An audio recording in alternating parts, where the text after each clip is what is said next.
ATS या applicant tracking system guys basically होता है कि मैं कोशिश करता हूँ कि मैं आपको डिटेल में वो बता दूँ ताकि आप लोगों का कंसेप्ट क्लियर हो जाए और जो आपकी सीवी है, जो आपका रिज्यूमे आप उसके मुताबिक बनाएं और देन फिर आप देखिएगा कि आपको रिस्पॉन्स जो है वो कितना अच्छा रिस्पॉन्स आएगा।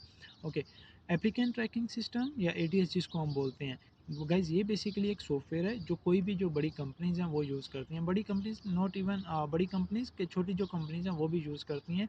इसमें होता है क्या है गाइस कि कोई भी कंपनी जब हायरिंग करती है तो उन बहुत ज़्यादा हज़ारों के हिसाब से जो होती हैं सीवीज़ आ जाती हैं। ऐसा नहीं होता पॉसिबल होता कि अब एचआर बैठे और वो एक-एक सीवी को देखे, इसकी क्वालिफ़िकेशन क्या है, इनके पास स्किल कौन-सी है, इनकी एजुकेशन क्या है। तो वो क्या करते हैं, वो एटीएस सिस्टम को कमांड दे देते हैं। एटीएस सिस्टम को कमांड क्या देते हैं कि हमारे सामने वो सीवीज़ लाओ जिनके एजुकेशन सेक्शन के अंदर क्या लिखा हुआ हो। लेट्स से इसके उनको चाहिए बीबीए वाले लोग चाहिए, एमबीए वाले लोग चाहिए कि जिनकी एजुकेशन जो है वो एमबीए हो, उनकी लैंग्वेज आ जाए। लैंग्वेज के अंदर क्या हो, जिनको इंग्लिश आती हो, जिनको अरबिक आती हो, जिनको उर्दू आती हो, हिंदी आती हो। लेट्स से इसके मैं एग्जांपल दे रहा हूँ कि जो उनकी रिक्वायरमेंट है ना उस पोजीशन के लिए, वो उसको कमांड देते हैं कि हमारे पास ये 2-3 हज़ार सीवीज़ आ गई।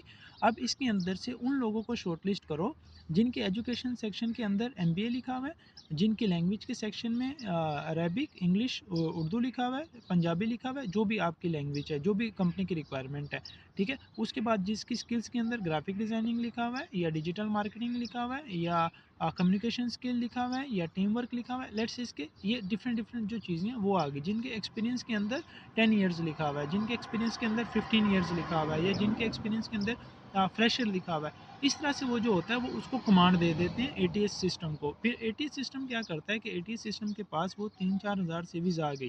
क्योंकि गाइस जब भी नौकरी गल्फ पे, गल्फ टैलेंट पे या कोई भी जो हमारे पास जॉब पोर्टल है, यहाँ पे जब जॉब पोस्ट होती हैं तो वहाँ पे हज़ारों के हिसाब से जो सीवीज़ होती हैं तो वो जाती हैं।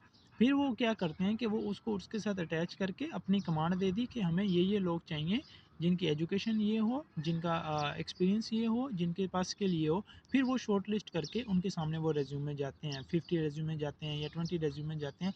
फिर वहाँ से वो एचआर के लिए ईजी होता है। ऐसा गाइस पॉसिबल ही नहीं है कि आप वहाँ पे डेली बैठ के आप 3000 सीवी भी डेली सेंड करोगे ना, आपको रिस्पॉन्स ही नहीं आएगा अगर आपकी जो रेज्यूमे है उसका जो स्कोर है, एटीएस स्कोर है, वो इम्प्रूव नहीं है। अगर आपका जो रेज्यूमे है वही एटीएस अप्रूव नहीं है तो फिर आप किसी को नहीं ब्लेम कर सकते कि मैं दुबई में 4 महीने से, 3 महीने से, 1 साल से जॉब अप्लाई कर रहा हूँ। जब आपकी सीवी ही किसी के सामने नहीं जा रही, जब आपका रेज्यूमे ही किसी के सामने नहीं जा रहा, तो फिर आपको जॉब कैसे मिलेगी। गाइस थोड़ी सी टेक्निकल चीज़ है, आप लोग खुद इसको देखें कि